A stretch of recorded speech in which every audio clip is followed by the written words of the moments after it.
Good evening, you're watching KJTV News. I'm Sam.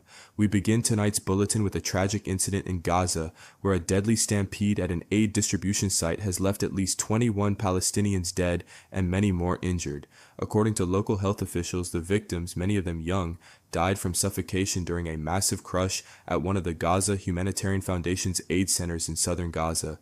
This marks the latest in a string of deadly events linked to the U.S. and Israeli-backed aid provider GHF, which has been under increasing pressure for its handling of humanitarian aid in the region. The chaos unfolded shortly after GHF introduced a new flag system meant to signal whether a center was open, using red and green flags instead of social media updates. But eyewitnesses say this change only made things worse. People must walk dangerously close to the site to even see the flags, and by then it's often too late. Thousands of people waited. We didn't know if the center would open.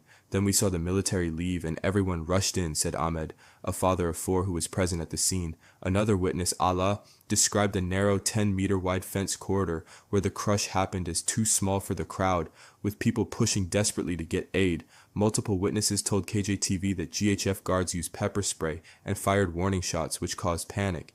Children and vulnerable people fell to the ground where they were trampled. GHF denied using live fire or tear gas, claiming only limited pepper spray was used to prevent further casualties.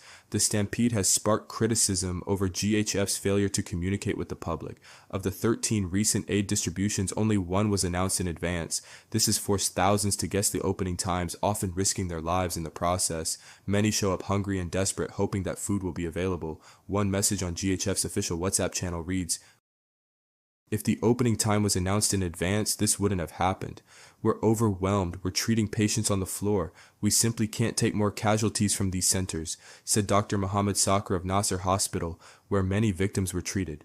The United Nations had already labeled GHF aid sites as death traps before this latest disaster, raising serious concerns about their safety and effectiveness.